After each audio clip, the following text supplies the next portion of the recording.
Thanks for listening. This is Brian Hurley from Business Performance Improvement. The podcast Lean Six Sigma Bursts are short lessons, comments, Q&A, and insights. If you have a question, send your question through the Anchor app, and we might feature you on a future episode. Or contact me at biz-pi.com. So I want to explain something about those events real quick. So remember, this was the video of the state of Washington. They were pulling people together from different regions in the state. They all did the same process, but they all do it differently. And they were trying to understand how everyone does it differently. At the outcome of this one is a plan of actions that they're going to go do over the next 90 days. So I'm going to split this into two pieces. One is a planning activity, and the other one is a working session. Those are the two different types of events. The video we saw, they came up with a plan to go do a bunch of stuff afterwards, right? They didn't fix anything in the event. All they did was get alignment on what everyone's doing, figured out that there are best practices in each region that they should adopt overall, and talked about the flow and said, is this the right way to handle this process? Important work to be done. But the process was, and when they left and went back to their regions the next week, the process was still the same it was before they started the event, right? So nothing changed right there. But they're going to now meet probably weekly or twice a week to review that plan and make sure that those things get done and implemented. Probably more of a value stream mapping event. I'll call this a value stream mapping. We're going to cover that a little bit more in depth, but that's mapping out the processes and understanding the gaps and the opportunities. The working event was not really highlighted as a video. This is more of a doing event. So we're going to figure out what's broken, what opportunities there are, and then we're going to go off and change the process in that event. So this one takes a little bit more preparation because we have to be ready to make those changes in the process. And when you get done, you're supposed to have 80% of your results completed. And then you have some follow on for maybe only 30 days. And the reason they limit it to 30 days is because you don't want to let these things drag out. The goal is to do things now. If it's too big that can't get done in 30 days or the end of the week, it's off the list. It's too big of a scope. It's too expensive. It's too much money. It's too time consuming. These are only things we can do during the week or within the next 30 days. And that cuts out a lot of big project solutions, right? Oh, you want to build a database? That's not going to happen in 30 days. What can we do right now? Oh, you want to buy a new machine? That's not going to be ready in 30 days. Unless it's already on the dock, ready to be installed, right? That's not going to happen in 30 days. So it removes a lot of these big major improvements and it focuses back on what can we do right now with the team that we have. This one I would say is also more frontline workers involved in the activity because it's affecting and changing their work and their understanding of the process, where this one is more managers and supervisors because it's planning and strategy and looking at the processes and coming up with alignment between the groups, not necessarily getting into the nitty-gritty details of every process step.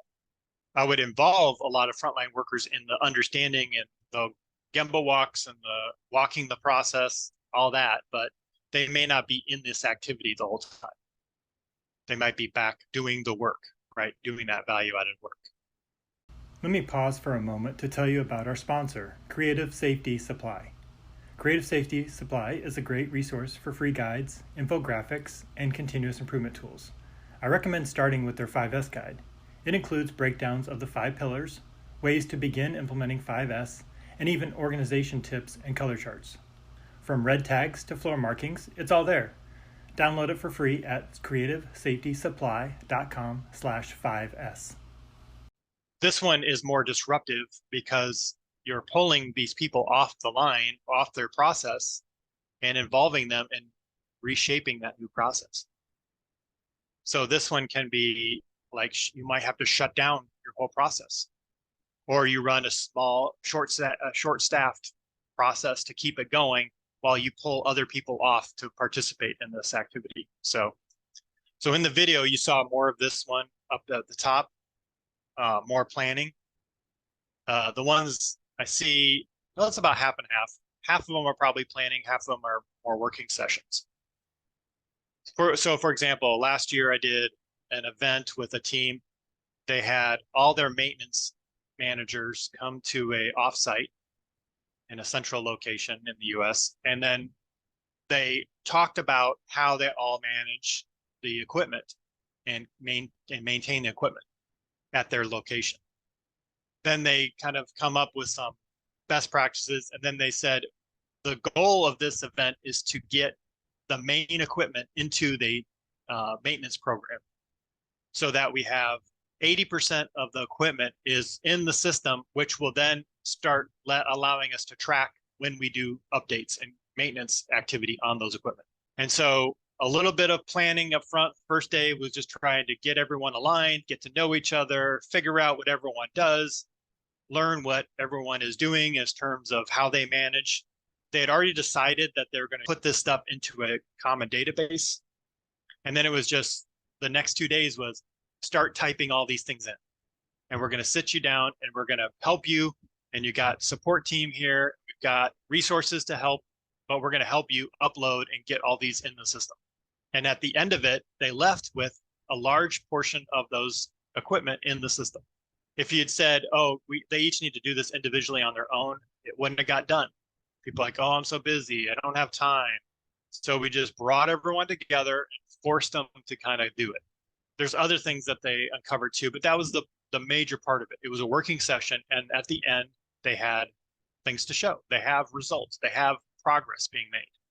If you're thinking about like, how do I get some movement on this work? I think these kaizen events are a great way to do that. You just want to think about, is this more of a planning activity or is this more of a doing? There's a little bit of planning and discussion up front, but most of the time, is it going to be like a working session to get through and change the process, implement these changes, come up with new layouts, standardize our tools, rearrange the workspace, move equipment around, move workstations around. And that's more of that working session.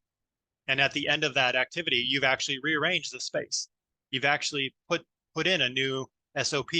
You've got the fixtures built and out there, and they're testing them and using them.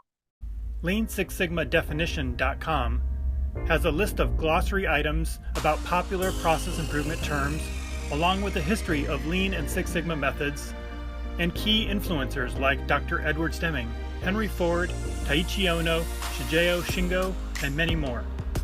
You can also learn how to access affordable Lean and Six Sigma training and certification. Visit LeanSixSigmaDefinition.com.